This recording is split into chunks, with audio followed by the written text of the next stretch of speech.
Soyez les bienvenus dans Au Quotidien, votre émission d'information locale présentée ce soir par Enzo Maubert. Bonsoir Enzo. Bonsoir Colin, bonsoir à toutes et tous.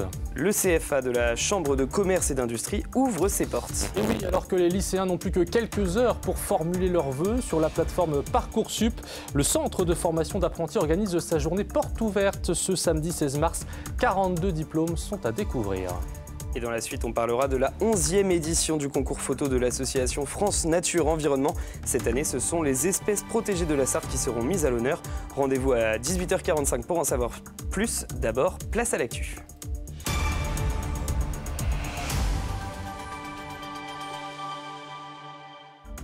Et à la une de ce jeudi 14 mars, le ras-le-bol des urgences, encore et encore. Et oui, nouvelle journée de grève pour les soignants de l'hôpital du Mans. Débordés par un afflux de patients en psychiatrie, nous entendrons le chef des services des urgences à ce sujet. On en sait un peu plus sur le Pays de la Loire-Tours. La course cycliste s'élancera le 2 avril de Fontenay-le-Comte avant son étape finale au Mans. Et puis encore un mot de sport, mais cette fois-ci olympique, puisqu'un village sartois va accueillir les athlètes du Bénin. Et le maire, bien entendu, compte les accueillir comme il se doit. Allez Enzo, on ouvre ce journal avec une page sociale encore, puisqu'il lance une nouvelle fois l'alerte. Et oui, les soignants de l'hôpital du Mans, 3e jeudi noir consécutif. Le personnel des urgences continue inlassablement de tirer la sonnette d'alarme sur les difficultés d'exercice de leur mission. La faute notamment à la crise de la psychiatrie qui aboutit à des urgences saturées. Médecins, infirmiers, aides-soignants, plus d'une centaine de personnes étaient en grève et preuve de la gravité de la crise. Le chef des urgences lui-même, le docteur Lionel Imsat, participait au tractage auprès de ses collègues. On l'écoute avec le micro d'Anthony Piton. Chaque fois qu'il y a une filière ou une partie du système de santé qui faiblit, on demande aux urgences de compenser. Il y a certaines fois où on est en capacité de le faire et puis il y a des fois où on n'est pas en capacité. Et là, en l'occurrence, sur la psychiatrie, c'est parce qu'on n'a pas les compétences, on n'a pas les ressources. On n'est pas psychiatre, il n'y a pas d'infirmier psy dans le service des urgences. Il y en a qui collaborent avec nous, qui sont mis à disposition par le PSM, qui nous aident à prendre en charge la crise aiguë psychiatrique. Mais pour gérer de l'hospitalisation de patients, on n'a pas de ressources. Et puis, encore une fois, au niveau des soignants, c'est une sursollicitation de nos soignants qui s'ennuient déjà pas d'habitude et qui doivent en plus assumer cette activité-là sans en avoir les moyens et sans en être pour lesquels ils ne sont pas formés. Allez, on parle de sport maintenant. On l'avait vécu l'année dernière avec beaucoup d'intensité. Le Pays de la Loire-Tours revient. Et oui, ce jeudi matin, c'était la conférence de presse officielle de présentation de cette course cycliste qui aura lieu du 2 au 5 avril dans toute la région. L'étape finale sera au Mans, comme l'année dernière. Les détails de cette édition avec Colin Ancel. 4 jours de course, 5 départements traversés pour 700 km de distance. Voici le programme de ce Pays de la Loire-Tours du 2 au 5 avril. Le peloton s'élancera de Vendée et terminera sa course au Mans. La dernière étape de cette nouvelle édition est même 100% sartoise avec un départ de Marolles-les-Braaux. Avec comme l'an dernier une boucle finale dans le centre-ville de la capitale sartoise. Et en point d'orgue, la difficile montée de Gazonfier que nous avions testée l'an dernier. 22% pente maximum maintenant. Et là, ça commence à se corser. Et ça va être 22% sur 75 mètres à peu près, voire plus. C'est vraiment un tremplin. Le revêtement n'est pas le meilleur. Une montée historique qui attire les foules comme ce fut le cas en 2023. Parmi les participants de cette édition, 5 équipes World Tour dont la cofidis de Brian Coquard, vainqueur de 2 étapes l'an dernier.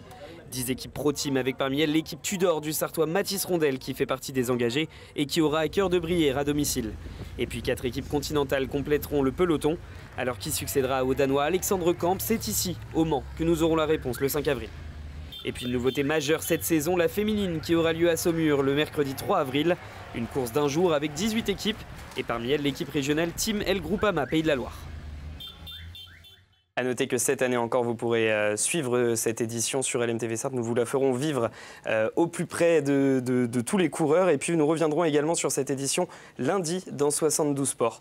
On continue de parler sport, Enzo, maintenant avec toute une délégation olympique accueillis dans une commune sartoise. Et oui, les athlètes du Bénin vont effectuer leur préparation à Montfort-le-Génois. La signature de la convention de partenariat a eu lieu ce mercredi en présence du ministre des Sports du pays. Alors comment et pourquoi ce pays d'Afrique de l'Ouest a choisi une petite commune sartoise pour s'entraîner? Élément de réponse avec Anthony Piton. Plus vite, plus haut, plus fort. Les JO de Paris vont aussi se passer à Montfort-le-Génois. La commune va accueillir l'ensemble de la délégation du Bénin pendant sa préparation. Nous l'avons choisi pour ses projets, pour ses valeurs, les valeurs que partage cette commune de 3000 habitants, de belles infrastructures, un bon état d'esprit. Et nous sommes partis sur ces valeurs-là que nous incarnons aussi pour procéder au choix. Ce qui a aussi allumé la flamme, c'est la situation géographique, tout près de Paris. Les qualifications sont toujours en cours, mais le Bénin table sur une douzaine d'athlètes, dans des sports comme le judo, l'athlétisme, la natation ou encore le cyclisme. Ces athlètes profiteront des installations sportives et du cadre de vie de Montfort-le-Génois. Il n'y a pas de montant de chèque, on s'est engagé, nous la commune, à mettre nos installations à disposition gracieusement et à héberger la délégation. Donc on a le prix de l'hébergement et de la restauration. C'est aux alentours de 50 000 € à peu près qui sera consacré pour l'accueil de la délégation. Et après cet accueil, Montfort-le-Génois et la République du Bénin se projettent déjà dans la durée. On pourrait faire des échanges de sportifs, envoyez-nous des sportifs amateurs chez nous là-bas au Bénin. La liste n'est pas encore définie, mais on peut jeter des bribes aujourd'hui et se dire, oui, dans le domaine culturel, nous avons beaucoup à partager, dans le domaine sportif et bien d'autres qu'on pourra explorer. Arrivée des sportifs prévue à la fin juin, c'est peut-être grâce à Montfort-le-Génois que le Bénin va décrocher la première médaille olympique de son histoire. Et en parlant des Jeux Olympiques, on en sait un peu plus sur le parcours de la flamme olympique et le parcours qu'emprunteront notamment les porteuses sartoises de cette flamme. Leila Heurtaud, la triple championne triple championne du monde de karaté, sera en Mayenne le 29 mai. Et Laurence Leboucher, la championne de VTT et cyclocross, le 31 mai dans la Manche. C'est l'un des plus grands centres de formation du département et il ouvre ses portes ce week-end. C'est le CFA de la CCI, rue Henri Champion au Mans. Bonsoir Christophe Albert. Bonsoir Enzo. Vous en êtes le directeur de ce centre de formation. Ce samedi 16 mars, ce sont donc les traditionnelles portes ouvertes. Un bon moyen pour venir découvrir les nombreuses formations de votre établissement, on peut dire nombreuses. Oui, complètement. 42 formations sur des niveaux qui vont du CAP jusqu'à Bac plus 5, puisqu'aujourd'hui l'apprentissage est ouvert aussi sur les formations d'enseignement supérieur. Et le CFA a 4 filières métiers au sein de son dispositif. Donc une grosse filière automobile avec tout ce qui est réparation de l'auto, de la moto, du poids lourd et la carrosserie peinture. Une filière restauration avec tous les métiers du service, de la préparation en cuisine.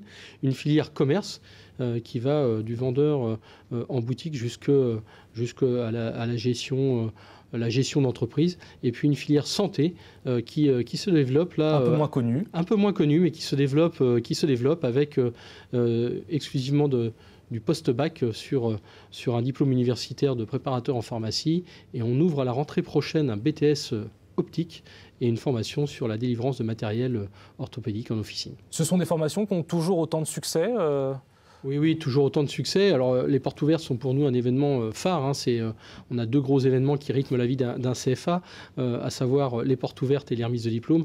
Les portes ouvertes, oui, ça draine beaucoup de monde, à peu près 1500 visiteurs. On accueille 1800 jeunes dans notre établissement, et à peu près chaque année, on rentre 700 à 800 jeunes chaque année qui intègrent nos formations suivant les niveaux, les métiers et les niveaux qu'ils souhaitent. Alors, durant ces portes ouvertes, il y aura plusieurs ateliers de proposés, dont l'un, par exemple, sur l'apprentissage, puisque c'est primordial pour un centre de formation comme le vôtre. Toutes les personnes accueillies chez vous le sont en alternance. Tout à fait. Alors nous, on forme exclusivement en alternance, sous contrat d'apprentissage. C'est-à-dire que les jeunes qui intègrent nos formations sont avant tout des salariés d'entreprise, se forment avant tout en entreprise et viennent sur des temps dédiés chez nous au CFA poursuivent pour parfaire leur formation, notamment sur tout ce qui est enseignement général, qui ne peut pas être fait directement en entreprise, et puis sur les techniques de base et la méthodologie sur le cœur de métier professionnel. Et durant ces portes ouvertes, on accueille nos visiteurs et on les cocoune, hein, j'ai pas honte de le dire, puisqu'on les dirige vers les espaces. On est sur un campus sur plusieurs hectares, donc on les accompagne dans les différents espaces et les lieux, et on les renseigne aussi sur ce que c'est que l'apprentissage, comment se présenter en entreprise, etc., ce qui inquiète parfois les jeunes. On a des jeunes qui sortent de collège. Évidemment, on n'a pas l'expérience qu'on peut avoir, nous adultes. Eh bien, on est là pour les accompagner.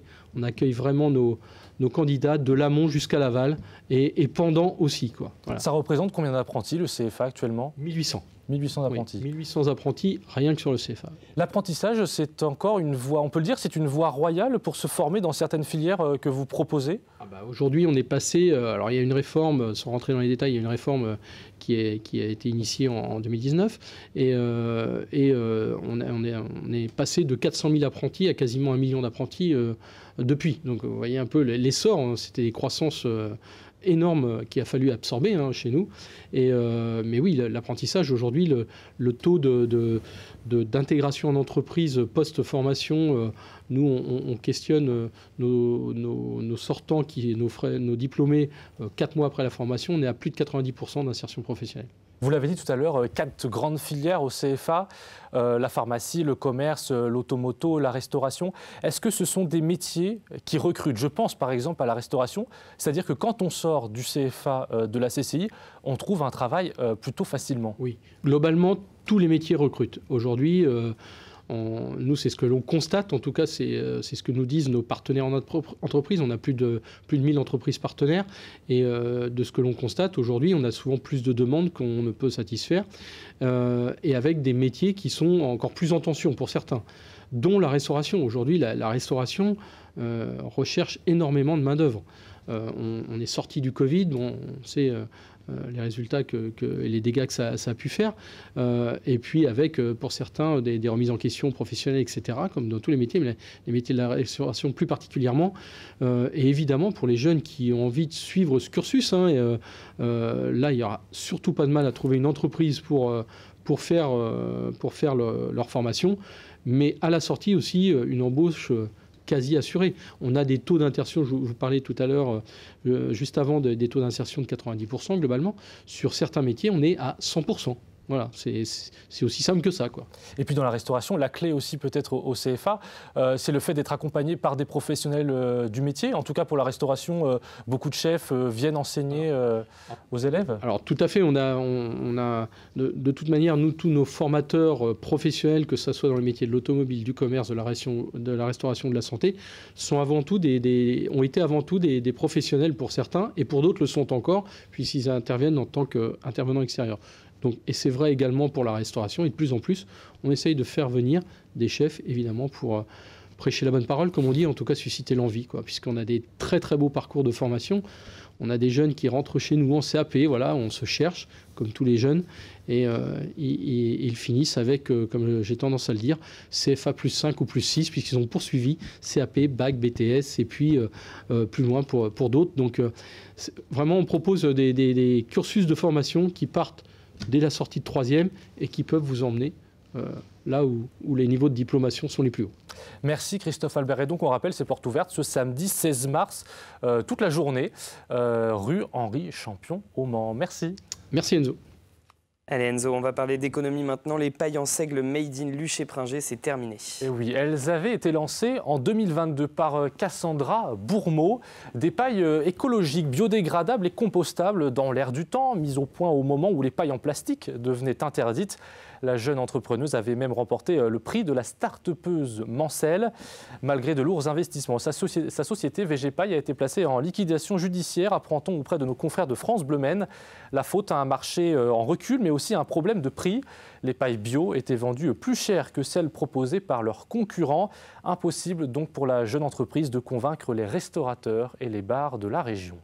Dans l'actualité économique également, Auchan va quitter la zone commerciale Main Street à Ruaudin.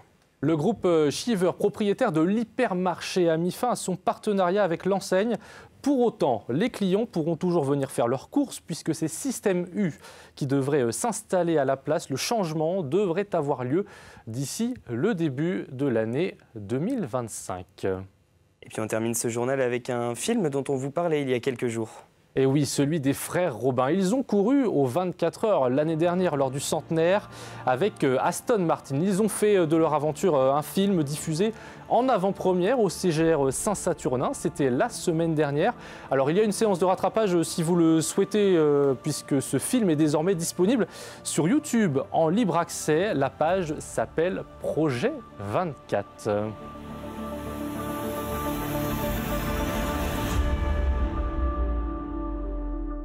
Allez, c'est la fin de ce journal. On se retrouve dans quelques instants pour la suite d'Au Quotidien. Restez avec nous.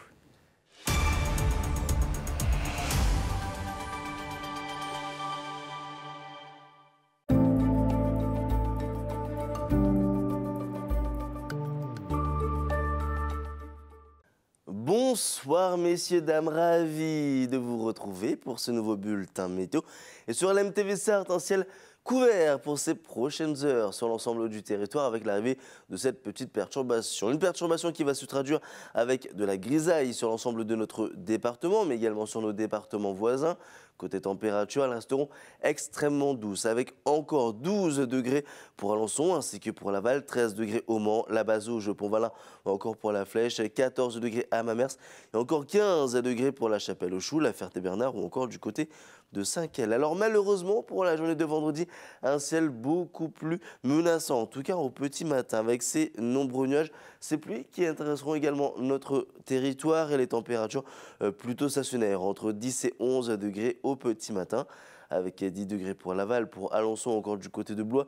Idem à Tours, 11 degrés à Lussau, pour la Flèche, encore au Mans, 11 degrés du côté de Vendôme, ou encore du côté de la Ferté-Bernard, pour la Chapelle-aux-Choux, ainsi qu'au Mans. Pour la suite de votre journée, un ciel un petit peu plus variable, avec le retour, allez, pourquoi pas, et on l'espère, de quelques rayons de soleil. Malheureusement, le risque d'averse, lui, restera comme d'actualité. Les températures entre 14 et 16 degrés, un thermomètre qui, globalement, restera toujours au-dessus des normales de saison, et 14 degrés pour Alençon, 15 pour Laval ou encore pour Célugium, 16 degrés au Mans pour la Flèche ainsi que pour Angers.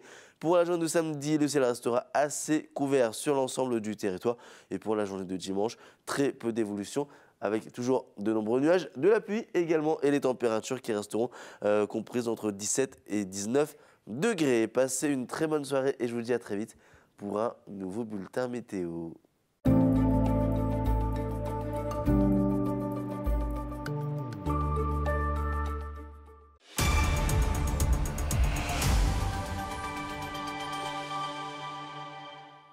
Vous êtes de retour dans Au Quotidien, si vous nous rejoignez sur LMTV Sarthe. On va faire un point d'abord sur la qualité de l'air dans notre département pour ce vendredi 15 mars. Et l'indice de la qualité de l'air, pour ne pas changer, sera moyen encore ce vendredi sur l'ensemble du territoire. L'ozone reste le polluant déterminant en raison d'un vent d'ouest qui maintient les concentrations en ozone d'origine océanique. C'est marrant Enzo, j'ai vraiment l'impression de dire la même chose tous les soirs. Oui, mais avec les beaux jours, vous verrez Colin, ça changera. On trouvera un autre indice de la qualité de l'air.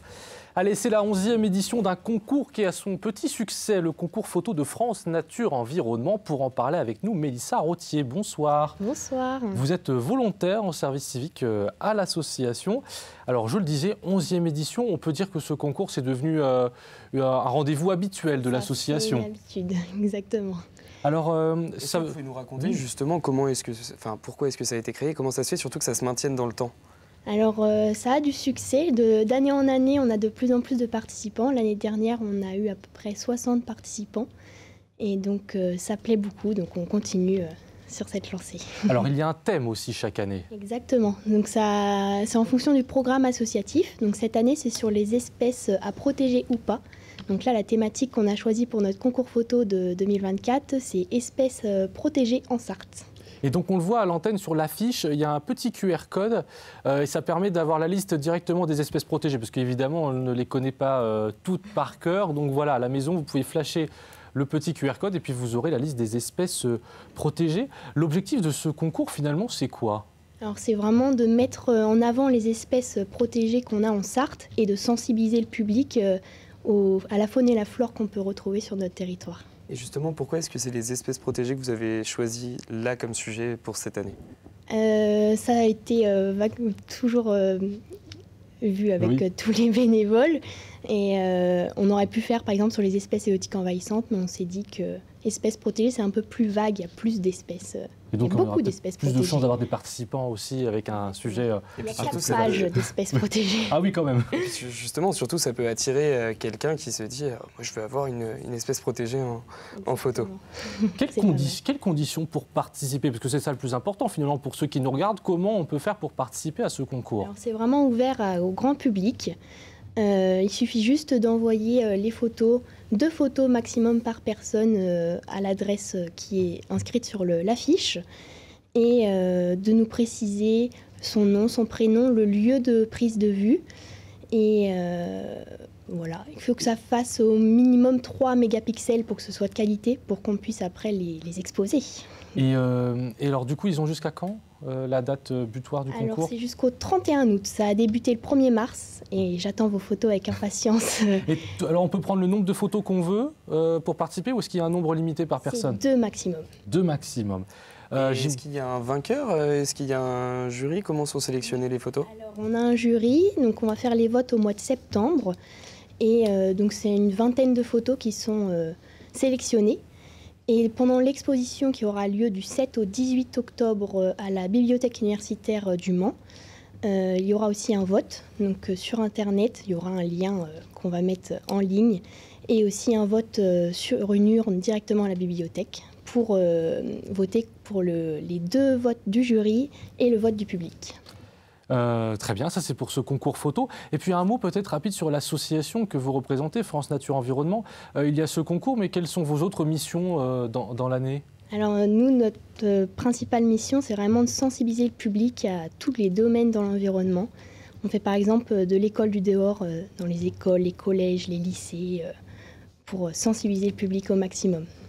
Eh bien, écoutez, merci beaucoup. Alors, on rappelle le mail, vous l'avez précisé tout à l'heure, on va l'afficher en bas de votre écran pour envoyer les photos. Vous avez donc jusqu'au 31 août et l'adresse c'est service-civique@fne pour France Nature Environnement.sart.fr. Voilà, donc à vos objectifs, à vos appareils photo pour capturer les plus beaux spécimens de notre département. Merci Mélissa Rottier. Merci à vous.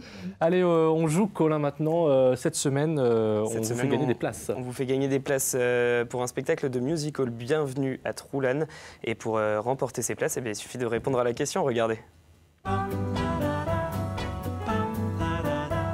Aujourd'hui, gagnez 2 places pour le spectacle Bienvenue à Troulanne, au Mans, en répondant à la question suivante. Combien y a-t-il d'auteurs-acteurs de Bienvenue à Troulanne? Envoyez votre réponse par mail à jeu@lmtv.fr. Bonne chance à tous.